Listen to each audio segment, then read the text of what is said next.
जब मेरा समाज आ जाएगा, मैं 21 तारीख को ही बताऊंगा वो कहानी।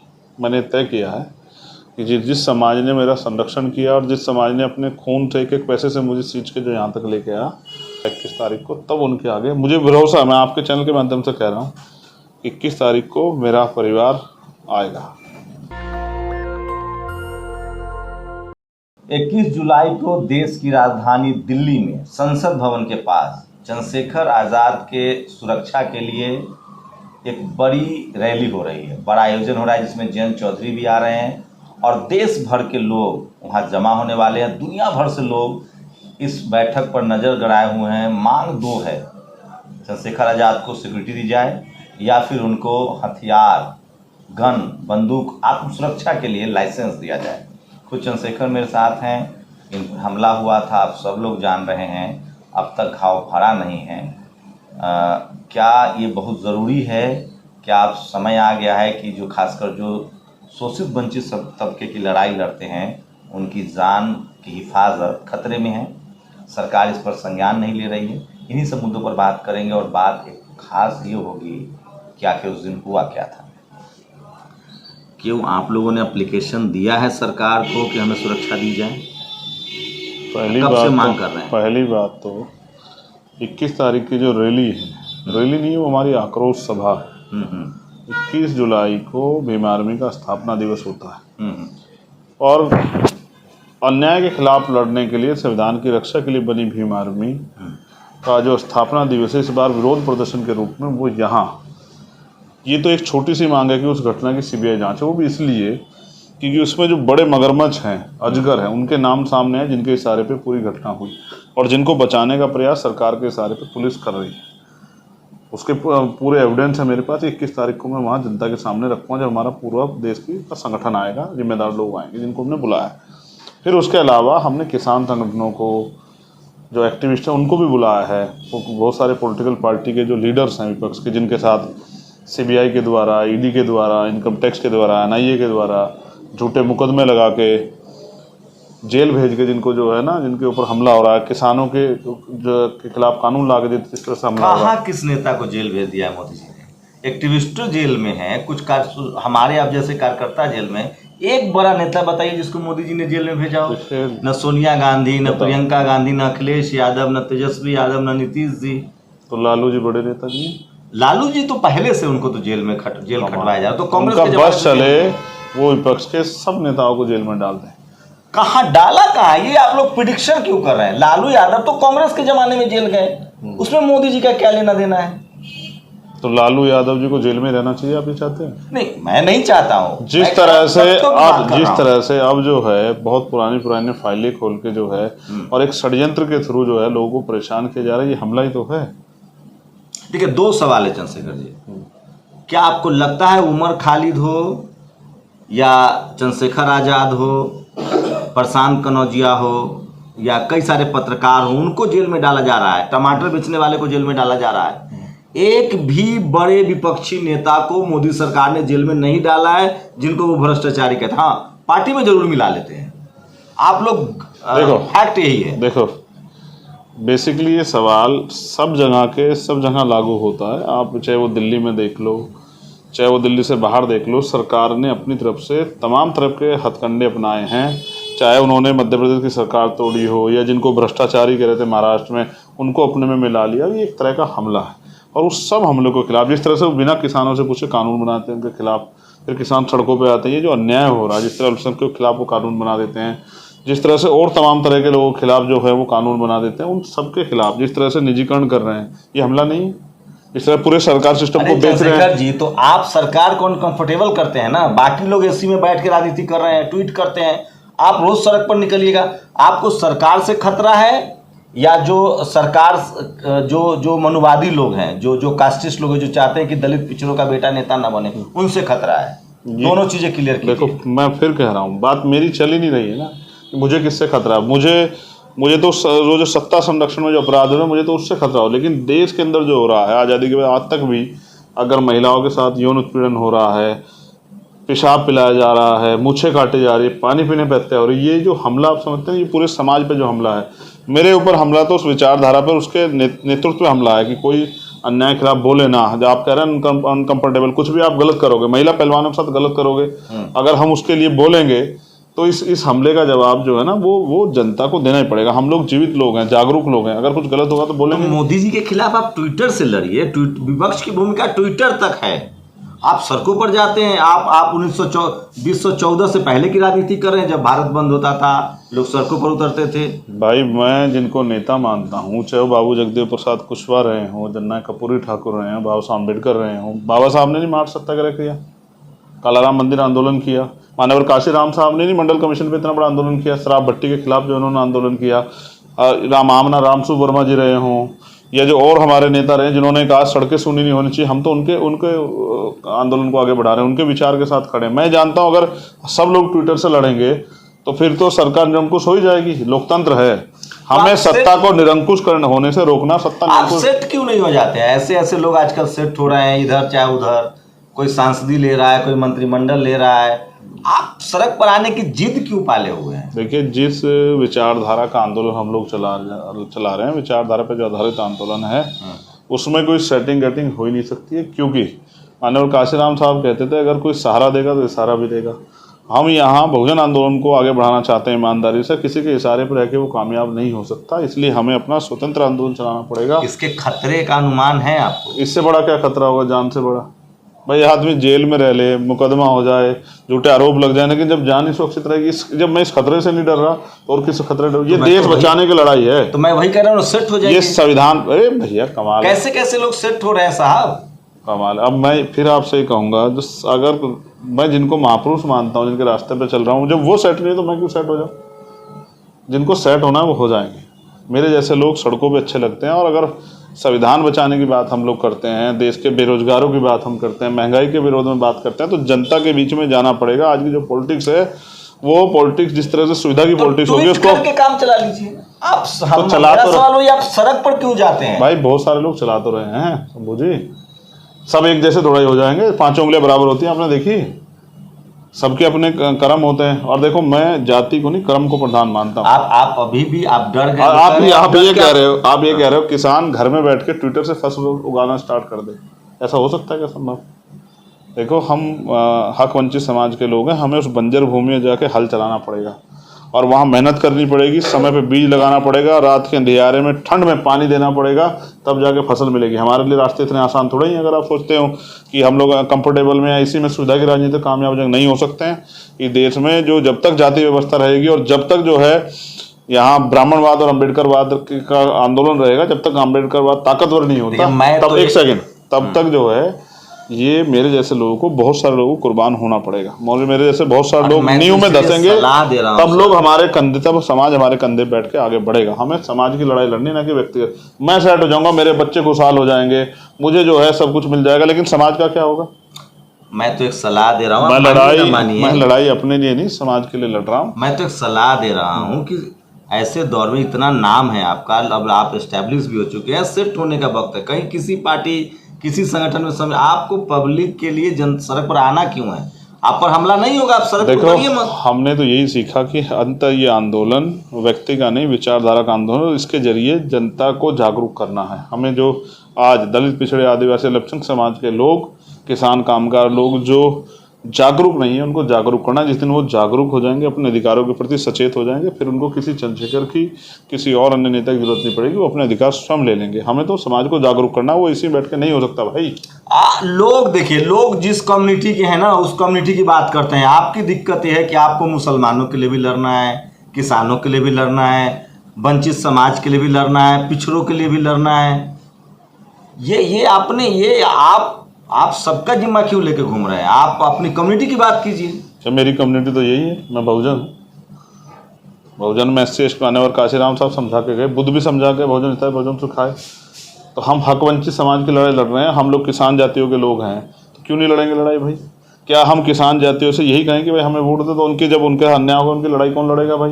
जब मुसलमानों के साथ, जैन के साथ, बौद्ध के साथ, सिख के साथ अन्याय होगा, आदिवासी के साथ अन्याय होगा, तो क्या करूं मैं? घर में बैठकर तमाशा देखूं, उनको मरने के लिए छोड़ दूं? फिर काहे की राजनीति? इससे अच्छा तो जो है कोई उद्योग कर लेना चाहिए मुझे। देखो भाई, फिर कह रहा हूँ, आप गलत ट्रैक पे मत जाओ।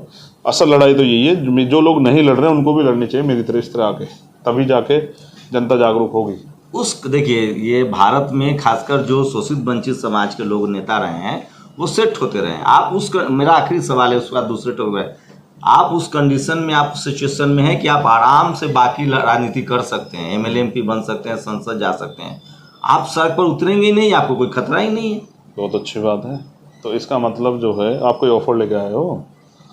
मैं आपसे ये कह रहा हूँ, हमें अंत समाज में लीडरशिप पैदा करनी है और लीडरशिप के जरिए समाज के हितों की रक्षा करनी है। मेरे सेट होने से या मेरे जैसे 10-20 लोगों के सेट होने से फ़र्क नहीं पड़ेगा। इस देश में करोड़ों लोग हैं जिनके पास अच्छे कपड़े नहीं हैं, पीने के लिए अच्छा पानी नहीं, खाने के लिए अच्छा भोजन नहीं, कोई सुख सुविधा नहीं, सर पे छत नहीं। उनकी लड़ाई भी तो लड़नी पड़ेगी भाई। हम पे समाज का कर्ज है। आज हम अपने महापुरुषों के संघर्ष की वजह से यहाँ तक पहुँच पाए। तो अगर हम लोग संघर्ष नहीं करेंगे तो समाज कैसे खड़ा होगा भाई? आप समझो। अब दोबारा इस बात पे सेट वाली पे मत आओ। एक और तो ऐसा कीजिए ना, आजकल कैमरा लेके लोग किसानों के साथ भी मिल लेते हैं, मजदूरों के साथ भी मिल लेते हैं। आप आंदोलन में मत जाइए, कैमरा लीजिए, अपने लोगों को रखिए और तस्वीरें जलवाइए, कभी धान रोपते हुए, कभी बाइक ठीक करते हुए, शूट करवाइए। राजनीति में तो आपका हितैषी हूँ, इसलिए कह रहा हूँ कि ये सब जो नया स्टंट है राजनीति का, सड़कों वाली राजनीति का दौर खत्म है साहब। कौन हमने बहुत अच्छे लोगों को, आप कह रहे हम जंतर मंतर पर उतरेंगे? हमने बहुत अच्छे लोगों को जमीन पे आना सिखा दिया पिछले कुछ समय में। लोग आते नहीं थे, आज आप देखो आते हैं। आज जाते हैं लोग जनता के बीच में, पहले कोई जाता भी नहीं था। आज गाड़ी पे खड़े होकर भी नारे लगाते हैं, आज आंदोलन भी करते हैं। ये पिछले लंबे समय से जो 7-8 साल से भीम आर्मी संघर्ष किया है उसकी देन है। पहले तो कोई किसी दुख सुख में भी जाता था, लोग ये कहते जितना ये लोग पिटेंगे उतना हमें ये वोट करेंगे।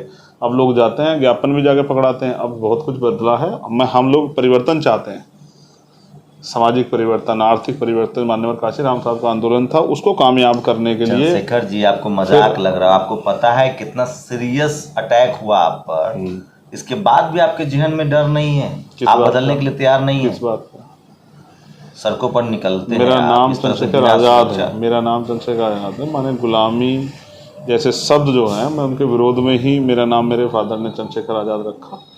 तो ना मैंने गुलामी कभी देखी, ना मैंने गुलामी के सही, ना मैं सहूँगा। और हमेशा गुलामी के खिलाफ ये आंदोलन हमारा जारी रहेगा। मौत एक बार आएगी, लेकिन मेरे जाने के बाद लोग मुझे किस लिए याद करें? रोज़ लोग पैदा होते हैं, रोज़ लोग मरते हैं। मैं अपनी ड्यूटी अदा करके जाऊंगा। जब भी इस दिन में जाऊंगा, मैं लोगों को जागरूक करते हुए और लोगों में चेतना पैदा करते जाऊंगा। आप देखना, आने वाले कल में ये आंदोलन और ताकतवर होगा। ये हिंसा जो है ना, हमारे लोगों को अंदर से मजबूत कर रही है। एक चंद्रशेखर जाएगा ना तो 1000 चंद्रशेखर पैदा होंगे। आपको इस बात का एहसास है? और आप मैं समझता हूँ आपकी गंभीरता, आप बहुजन साथी हैं, आपके मन में इस बात को लेकर डर है। लेकिन मैं कह रहा हूँ कि ये आज मेरे साथ है, कल आपके साथ। आप भी बंद कर दो पत्रकारिता, घर बैठ जाओ। मैं तो अपने ऑफिस से कर रहा हूँ, मैं तो वही कर रहा हूँ। आपके तो सारी चैनल आपकी राजनीति ऑफिस में बैठ के हो सकती है। आप मत आना जंतर मंतर पे, मैं आपकी सुरक्षा के लिए कह रहा हूँ। मुझे तो मैं भी कह रहा हूँ, मुझे तो समाज का मनोबल बढ़ाने के लिए जाना है और मैं चाहूँगा। चंद्रशेखर जी, आपकी पूरी राजनीति एसी रूम में बैठ के हो सकती है। सारे टीवी चैनल्स, आपको पता भी कितनी रेटिंग है। आपका इंटरव्यू इसलिए नहीं किया जा रहा है कि आपकी बातों को पहुंचाना है, आपका इंटरव्यू इसलिए किया जा रहा है कि इस देश के लगभग 10 करोड़ लोग उस खबर को देखते हैं। टीवी अखबार चला रहे हैं आप लोग। आप कहीं भी बैठ जाएंगे, टीवी अखबार आएगा, हम लोग आएंगे आपके पास। नहीं, वो कुछ लोग तो सिर्फ मेरा और बहन जी का झगड़ा लगाने के लिए मुझे दिखाते हैं, तो बाद में उस पर ऐसा कंटेंट डाल देते हैं। मैं तो झगड़ा करना चाहता ही नहीं किसी से। मैंने आपसे उस दिन कहा। अच्छा, ये समझ रहे हैं आपकी, ये इसका खेल चल रहा है, इसलिए मैं झगड़ा चाहता हूँ। राजनीति जो है, जो मैं हंस के बोल रहा हूँ या हल्के फुल्के अंदाज में बोल रहा हूँ, सच्चाई तो यही है। अपोजिशन कहीं भी सड़कों पर नहीं आ रहा है। 1-2 जगह तभी वो आए हैं जब उनके गले पर हाथ पड़ रही है। जनता के मुद्दे जैसे टमाटर, महंगाई या इस सब मामले पर तो अपोजिशन सड़क पर आ नहीं रहा। ये फैक्ट है, इसको आप नहीं मना कर सकते हैं। मोदी जी से ज़्यादा चुनावी रैली भी ये लोग नहीं कर। मोदी चुनाव रैली की भी बात करें तो मोदी जी ज़्यादा कर रहे हैं। मैं तो दूसरे नंबर का आदमी आपको कहता हूँ। मोदी जी सबसे ज़्यादा घूमते हैं, तो उनके पास तो लाव लश्कर है, प्रधानमंत्री हैं, अपना जहाज है, तमाम संसाधन है। दूसरा नेता चंद्रशेखर आज़ाद है। न गाड़ी है, न घोड़ा है, न पैसा है। आप 365 दिन 24 घंटा सड़कों पर रहेंगे, तो इसके तो खतरे हैं साहब। देखो भैया, बाबा साहब अम्बेडकर ने आंदोलन चलाया, इतना बड़ा परिवर्तन किया, उनको भी खतरा रहा होगा। माननीय काशीराम साहब को भी खतरा होगा। हर जिस महापुरुष ने आंदोलन, उनको खतरा होगा। मैं तो उनका सिपाही हूँ, मैं इस खतरे से क्यों डरूँ? जब मैं सच्चाई के रास्ते पे हूँ, ईमानदारी के रास्ते पे हूँ, कमज़ोर लोगों को बुनियादी सुविधा, अवसर और सम्मान का जीवन देना चाहता हूँ। ये अच्छा काम है, इसके लिए खतरे होंगे, लेकिन ये वो जो खतरे जो है उन्हीं खतरों को पार करके लड़ाई लड़नी है। अगर इस तरह डर के घर बैठ जाएंगे तो कोई माँ अपने बेटे को नहीं भेजेगी जाओ मान्यवर काशीराम साहब बाबा साहब के इस आंदोलन को आगे बढ़ा दो। कोई पत्नी नहीं भेजेगी अपने पति को जाओ इस आंदोलन को बढ़ा। कोई बहन नहीं भेजेगी, कोई बेटा नहीं भेजेगा, कोई बेटी नहीं भेजेगी जाओ पिताजी जाके काम कर लो। हम पे जिम्मेदारी है। आज हम डरे तो 50 साल तक भी कोई ऐसा खड़ा नहीं होगा जो इस अन्याय के खिलाफ लड़ ले। तो एक जाति का नेता बन जाइए, आपको बहुजन नेता बनना है। मैं तो सिपाही ही ठीक हूँ। मैं तो काशीराम साहब कहते थे कि मैं तो पोस्टमैन हूँ। महापुरुषों के जो विचार हैं उनकी विचारधारा का उनको प्रचार प्रसार करता घूमता हूँ। मैं उनके आंदोलन का सिपाही। मैं समाज को अपने अधिकारों के लिए लड़ना सिखा रहा हूँ। और देखो मैं बहुजन भाईचारे के लिए लड़ रहा हूँ, इसलिए मेरे ऊपर गोली चल रही है। मैंने मेहनत करके जाट समाज के लोगों को, गुर्जर समाज के लोगों को, ये जो किसान का मेरा है इसको मैंने एकजुट करने का प्रयास किया। ये हो भी रहा है। आप देखो मेरे घर पे जो लोग हैं उनमें बड़े पैमाने पे मुस्लिम समाज के लोग, गुर्जर समाज के लोग, जाट समाज के लोग, पाल समाज के लोग, प्रजापति समाज के लोग, सैन समाज के लोग, फिर शेड्यूल कास्ट की सब जातियों के लोग, वाल्मीकि, चमार, पासी, धोबी, कोरी, फटी सब आए। वो इवन आसपास के अपर कास्ट के, उनको देख के अपर कास्ट के लोग बेचारे आए जो उस पास रहते हैं, जो मानवता है वो भी आए। ये क्यों आए आपको पता है? मैं कोई MP नहीं हूँ, MLA नहीं हूँ, लेकिन उन सबको विश्वास है कि भाई ये आदमी हमारे लिए लड़ रहा है। और आप मेरी बात को याद रखना, एक दिन आएगा कि मैं इन सब वर्गों को इकट्ठा करने में कामयाब हो जाऊंगा। और जिस दिन ये इकट्ठे हो जाएंगे, क्योंकि लोकतंत्र है, जब बहुमत के शासन की बात होती है, जिनका वोट होता है उनका राज होना चाहिए। जब ये वोट किसान बन के वोट डालेंगे, मजदूर बन के वोट डालेंगे, अपने हक अधिकार को ध्यान में रखते वोट डालेंगे, अपने लोगों को वोट डालेंगे, तो मैं लिख के देता हूँ कि इसमें इस देश में बहुजन समाज का शासन भी आएगा। ये भी जो है बाबा साहब अम्बेडकर कह गए कि इस 21वीं सदी में बहुजन शासन आएगा। तो मोदी जी कर रहे हैं ना साहब, वो सब कुछ गरीब घर के हैं, चाय वाले हैं, सबकी समस्याओं का हल कर रहे हैं। सारे RSS वाले गरीब घर के ही हैं बेचारे। मैं उनको बुरा नहीं कह रहा हूँ। देखो उनके त्याग को मैं भी करता हूँ, उनके समर्पण को करता हूँ। हमारे लोगों में भी ऐसा समर्पण आना चाहिए अपने मूवमेंट के प्रति। लेकिन जब मणिपुर जल रहा था तो प्राइम मिनिस्टर यहाँ अपनी सभाएं कर रहे थे और विदेश में घूम रहे थे। वो रूस और यूक्रेन का युद्ध रुकवा सकते हैं, लेकिन मणिपुर की हिंसा को नहीं रुकवा पाए। आज जो हालात मणिपुर में आप देख रहे हैं, पुलिस और आर्मी भी आमने सामने आ गई कई बार। और फिर जो है आज जब यहाँ बाढ़ की में उनकी जरूरत थी तब भी वो बाहर है। जब भी यहाँ देश में मुसीबत आती है मोदी जी चुपचाप निकल जाते हैं। तो ऐसे व्यक्ति से, अच्छा उन्होंने अग्निवीर योजना लाई, अब देखो अग्निवीर छोड़ के भाग रहे हैं ट्रेनिंग में से बच्चे। देश की सुरक्षा का तो उन्होंने खिलवाड़ कर दी। उन्होंने सारी अपने पूंजीपति मित्रों को खुश करने के लिए उन्होंने सारी सरकारी संस्थाओं का जो है उनका निजीकरण कर दिया। तो जो थोड़ा बहुत आरक्षण का फायदा मिल रहा था वंचित वर्ग को, वो भी खत्म हो गया। नौजवान बेरोजगार हैं, वो कहते हैं हमने ठेका नहीं ले रखा है। महंगाई बढ़ रही है, कभी 350 400 सिलेंडर था, आज 1100 का है। आज कभी 50-60 रुपये पेट्रोल था, आज 100 रुपये का है। कोई कुछ कहने को राजी नहीं। ऐसे में मैं एक आदमी बोलने वाला, मुझे भी कह रहे कि चुप हो जाओ, तो मैं इनको निरंकुश कर दूं कि सत्ता जो है खूब शोषण करे गरीबों शोषितों का, और हम लोग बैठ के तमाशा देके ताली बजाएं। क्यों भाई? ये नहीं चलेगा देश में। इस हर अन्याय के खिलाफ आवाज़ उठेगी। और क्योंकि मुझे CBID इनकम टैक्स से नहीं रोक पाती सरकार, क्योंकि मेरे पास कुछ ऐसा है ही नहीं। मुझे NIA से नहीं रोक सकती, क्योंकि मैं अम्बेडकरवादी हूँ और देश के संविधान के साथ खड़ा हूँ। मेरे झूठे मुकदमे मेरे ऊपर इतने लगा ले, जेल भेज लिया, 2 बार तैयार था, मैं इनसे नहीं डरता हूँ। तो अब डराने का एकमात्र रास्ता क्या है?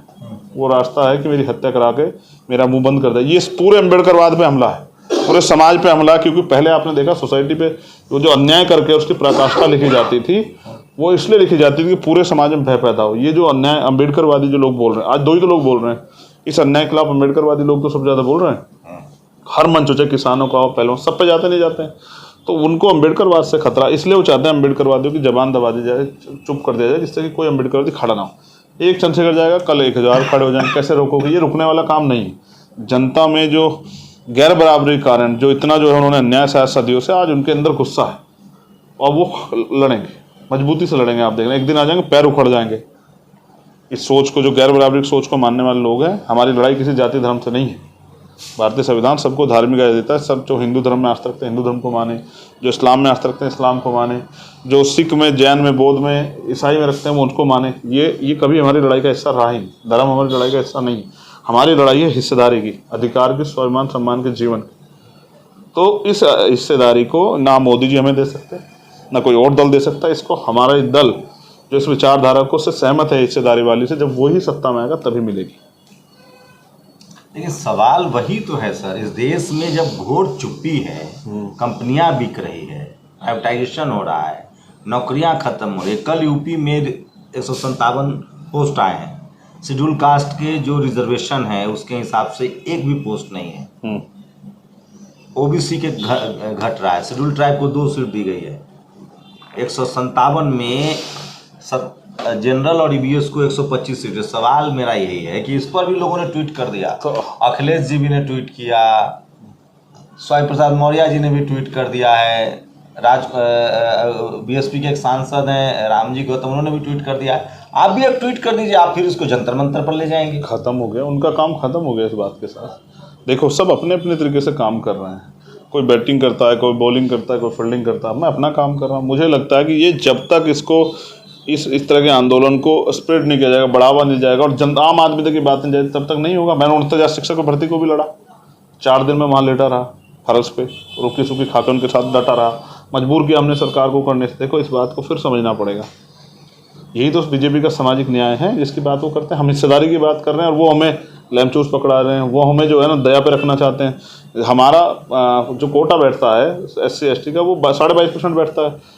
अब 150 सीटें करीब आप बता रहे हो, उसमें 157 में 22.5% लगा लो, कितना सीटें होनी चाहिए। तो अब उन्होंने अगर 2 दी है तो आप समझो ना कि वो जो संवैधानिक अधिकार हमारा बैठता। फिर मैं इसको 69,000 शिक्षक भर्ती भी लेके जाऊंगा। 20,000 सीटें बैठती थी आरक्षण के हिसाब से SC ST की, OBC की, दी कितनी उन्होंने 6,000, उसमें भी घोटाला कर दिया। इसलिए मैं आपसे ये बात कह रहा हूँ कि बीजेपी की सरकार जो है, जो हमारे आगे बढ़ने के रास्ते है, वो हमारी जेब में कुछ पैसा गिर देगी, शराब दे देगी, राशन दे देगी, लेकिन हमें स्वाभिमान सम्मान का जीवन जीने के लिए जो वो पोस्ट मिलनी चाहिए, हिस्सेदारी मिलनी चाहिए, नौकरी मिलनी चाहिए, वो नहीं देगी। इसलिए हमारी लड़ाई है। आप युवाओं को भड़का रहे हैं, आप पर यह भी आरोप लगता है कि SC ST OBC और शोषित वंचित समाज के जो युवा हैं वो आपकी रैलियों में आते हैं बहुत संख्या में। नहीं, मैं उनको, क्योंकि सरकार रोजगार तो दे नहीं रही, अब मैं उनसे कहता हूँ रोजगार मांगने वाले नहीं, रोजगार देने वाले बन जाओ। इसलिए शासन सत्ता की तरफ भी बढ़ो। पहले तो मैं उनसे कहता हूँ जो लोग पढ़ रहे हैं खूब अच्छे से पढ़ाई करो, और जब अगर फिर उसके बाद भी सरकार ने तुम्हें रोजगार नौकरी नहीं दी तो अपना कुछ समय समाज में भी दो, समाज जागरूक हो जाए। इतनी बड़ी आबादी है बहुजन समाज की, इतनी एकजुट हो जाएगी तो आधे भी एकजुट हो जाएगी, उस दिन इस देश में राज स्थापित हो जाएगा। आपका उद्देश्य क्या है? सांसद बनना, पार्टी बना लिया? अगर सांसद ही बनना होता या विधायक ही बनना होता तो मैं कोई दल ज्वाइन करता 2018 में आने के बाद, और आराम से सांसद बन के घर में आराम से पढ़ के सो रहा होता। और फिर जो हमारे लीडर होते, सीनियर लीडर होते, जो क्या नाम अध्यक्ष होते, उनके सारे पे काम कर रहा होता। मैंने दल ही इसलिए बनाया कि आम लोगों में, गरीब लोगों में जो लीडरशिप पैदा करने का जो संकल्प था माननीय काशीराम साहब का, पूरा हो सके, और इसके जरिए समता, समानता, बंधुत्व, भाईचारे पर आधारित जो संविधान है, उस संविधान को पूर्ण रूप से इम्प्लीमेंट कराया जा सके। और उसके बाद जो नए का अवसर है, जिस तरह आज के हालात समय बदलती परिस्थितियों में, तो नए कानून बना के इन लोगों को सशक्त किया जाए।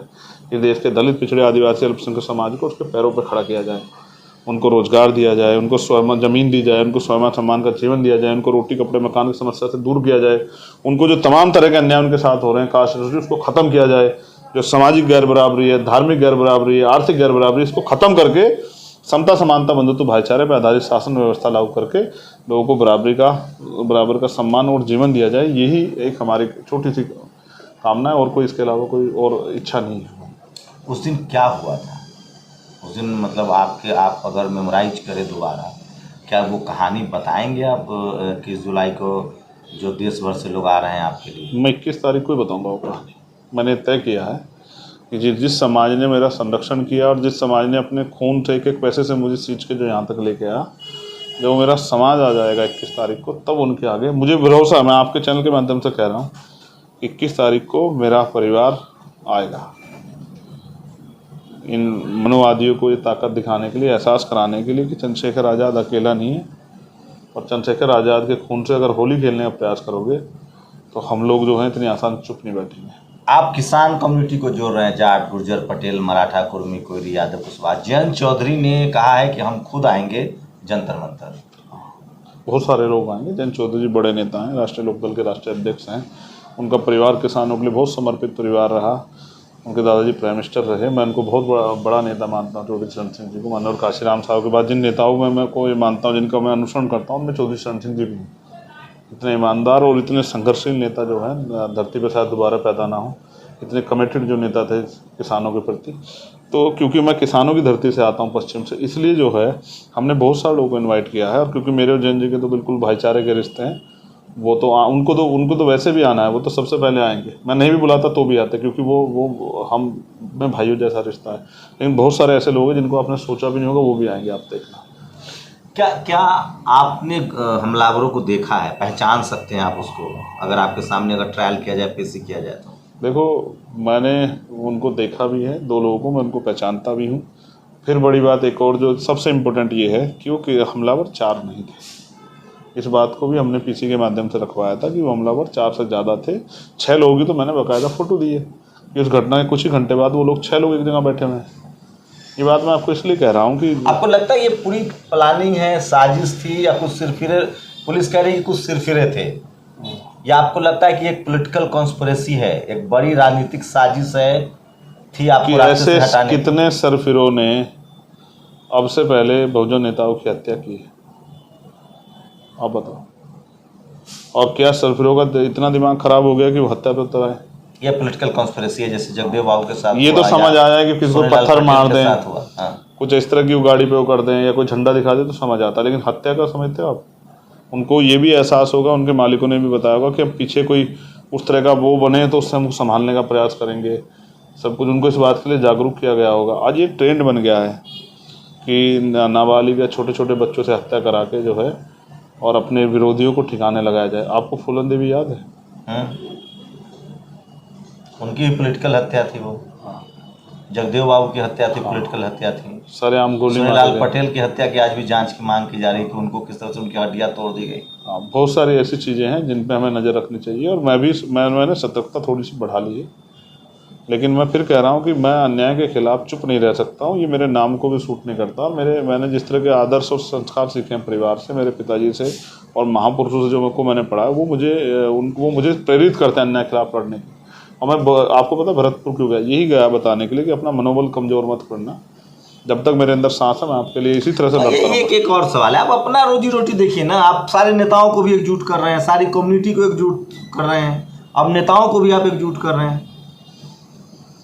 व्यक्ति भूखा रह सकता लेकिन अपमानित होकर नहीं। ये हमारा देश है और इस देश में हम लोग किसान कमेरे जो हैं अपमानित होकर रह रहे हैं। रोज जो है माओ बहनों के साथ अपना अन्याय अत्याचार हो रहा है, जुर्म जाती हो रही है। कब बंद होगा? इसका जवाब है आपके पास? जो बहनों के साथ रोज रेप हत्याएं होती हैं, उनको लटकाया जाता है, कभी डायन कह के, कभी कुछ कह के, उनके बाल नोचे जाते हैं, उनके शरीर को नोचा जाता है, इसको बंद कर देंगे आप? मेरी चुप्पी अगर मैं सेट हो जाऊँगा तो बंद हो जाएगा? ये लड़ाई मानवता के कल्याण की लड़ाई है और ये तभी बंद होगा जब हमारे जैसे लोग और इस विचारधारा को मानने वाले लोग इतने ताकतवर हो जाएंगे कि जुल्म करने वाले की टांगें कांप जाएगी 1000 बार। वो सोचेगा कि अब अगर ऐसा कर दे तो क्या होगा, उसको कोई बचा नहीं पाएगा।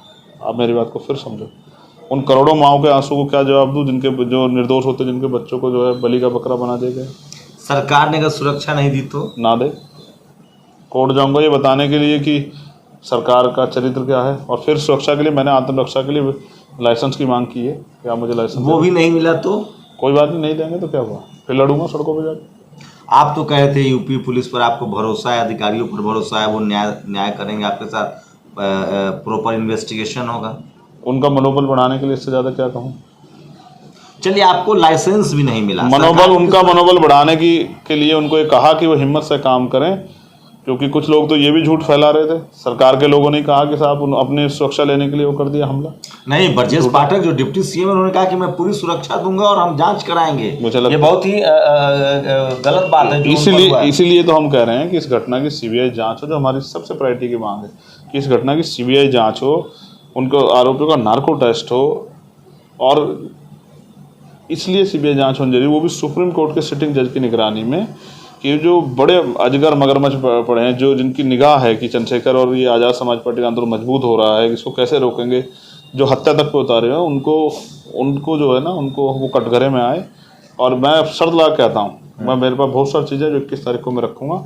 आप ये देखना इसकी सीबीआई जाँच हो ईमानदारी से, तो इतने बड़े बड़े नाम फंसेंगे, इतने बड़े बड़े नाम सामने आएंगे कि हो सकता है सरकार जो है ना गिरने जैसी स्थिति उत्तर प्रदेश में पैदा हो जाए। समाज, चलिए, बस आपको सरकार न सुरक्षा दे, लाइसेंस भी न दे, जिनके लिए लड़ रहे हैं उनसे क्या उम्मीद है आपको? समाज से क्या एक्सपेक्टेशन है आपकी? 21 तारीख में समाज इस एक्सपेक्टेशन को जो मेरा जो है उसको पूरा करेगा, मुझे भरोसा। हमेशा से उन्होंने किया, आज जो कुछ उन्हीं की वजह से भीम आर्मी आज़ाद समाज पार्टी के ईमानदार जो वर्कर हैं नेता हैं, उन्हीं की मेहनत की वजह से यहाँ हूँ, वरना कौन दलित पिछड़ों को कुर्सियाँ दे रहा है, कौन बैठने दे रहा है। उनका बच चले तो हमारे तन से कपड़े छीन लें, कुर्सी तो बहुत दूर की बात है। तो मैं तो समझता हूँ मुझसे पहले भी बहुत लंबा संघर्ष रहा है, मुझे भी इतनी आसानी से रास्ता नहीं मिलेगा। मैं भी मेहनत करता रहूँगा, मैं भी पीछे नहीं हटने वाला। मैं तो मान्यवर काशीराम साहब को मानने वाला व्यक्ति हूँ ना, कि जब महाराष्ट्र से आप यहाँ होगे निराश होगे, तो आपने दिल्ली में जो लोग लड़ाए 25 लोग, उनकी जमानत जब्त होगी, लेकिन घबराए थोड़ा। जब पहली बार हरियाणा में चुनाव लड़ाया, DS4 के बैनर पे 400 वोट मिले, डरे थोड़ा ही। धीरे धीरे काम करते रहे, धीरे धीरे आगे बढ़ते रहे, धीरे धीरे आगे बढ़ते सेट नहीं होंगे, ये संविधान इम्प्लीमेंट हो जाए, मुझे सेट समझो। तो ये थे चंद्रशेखर आज़ाद, जो कह रहे हैं कि आज के दौर में जो पॉलिटिकल सेटिंग है वो सेट नहीं होंगे। टास्क भी इन्होंने बहुत बड़ा ले लिया है। मैं ज़्यादातर पिछले 5-6 सालों से लोगों से मिलता हूं तो उनकी दो ही मांग होती है कि आखिर बहुजन समाज एकजुट क्यों नहीं होता है, बहुजन नेता एकजुट क्यों नहीं होते हैं। चंद्रशेखर आज़ाद ने यही टास्क ले लिया, यही उन्होंने काम ले लिया है। क्या लगता है इसी काम की वजह से उनको मारने की कॉन्स्पिरेसी तो नहीं हुई? आपकी प्रतिक्रिया बहुत ज़रूरी है। आपकी जानकारी के लिए बता दूं कि 21 जुलाई को देश की राजधानी दिल्ली में संसद भवन के पास जंतर मंतर पर चंद्रशेखर आज़ाद एक बड़ी मीटिंग करने जा रहे हैं। बड़ी रैली कहिए उसको। पिछला एक बार मैंने इनकी रैली देखी थी 21 मई 2017 को। परमिशन दे दी सरकार ने आपको? ले लेंगे, वो प्रोटेस्ट स्थल है, उस पर प्रमोशन के ऊपर कितने लोग? 500 या 1000? वहाँ लिमिटेड लोग बुलाए जा रहे हैं।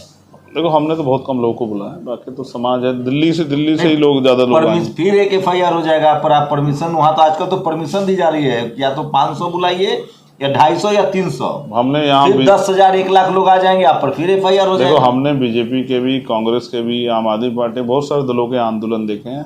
हम लोग पढ़े लिखे लोग हैं, ये देश हमारा है, हम भी उतना टैक्स देते हैं। अगर कोई छेड़खानी करेगा तो फिर सारे आंदोलन सड़कों पे होंगे, फिर होगा गृह मंत्री के आवास का घेराव। अगर पूरी सरकार जानबूझ के हमें रोकने का प्रयास करेगी तो फिर आंदोलन जो है जंतर मंतर पे नहीं, फिर गृह मंत्री जी के घर पे होगा। तो ये थे चंद्रशेखर, और ये कह रहे हैं कि हमने परमिशन ले ली है और हमारे साथियों को आने से नहीं रोका जाना चाहिए। आप लोग पूरी बातचीत पर अपनी प्रतिक्रिया जरूर दीजिए। आखिर इस देश का शोषित वंचित समाज यही तो चाहता है कि उसके नेता एकजुट हों, उसका समाज एकजुट हो। क्या यही वजह है कि चंद्रशेखर आज़ाद पर जानलेवा हमला हुआ? और इनकी ज़िंदगी की गारंटी कौन लेगा? सरकार लेने को तैयार नहीं है, लाइसेंस मिल नहीं रहा है आत्मरक्षा के लिए। तो क्या समाज को आगे आना चाहिए ताकि वो अपने ऐसे सोशल एक्टिविस्ट, पॉलिटिकल एक्टिविस्ट की रक्षा कर सकें? आपकी प्रतिक्रिया बहुत ज़रूरी है कि आखिर क्यों चंद्रशेखर आज़ाद पर हमला हुआ? क्या बहुजन समाज का युवा राजनीति नहीं कर सकता है, पत्रकारिता नहीं कर सकता है?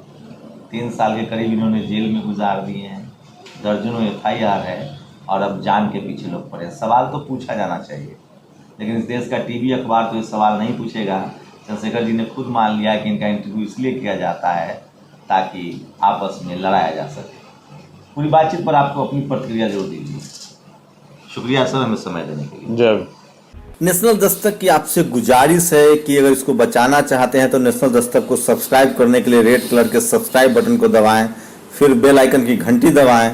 नेशनल दस्तक को बचाने के लिए बहुत ज़रूरी है कि हर खबर को शेयर करें, लाइक करें, कमेंट जरूर करें।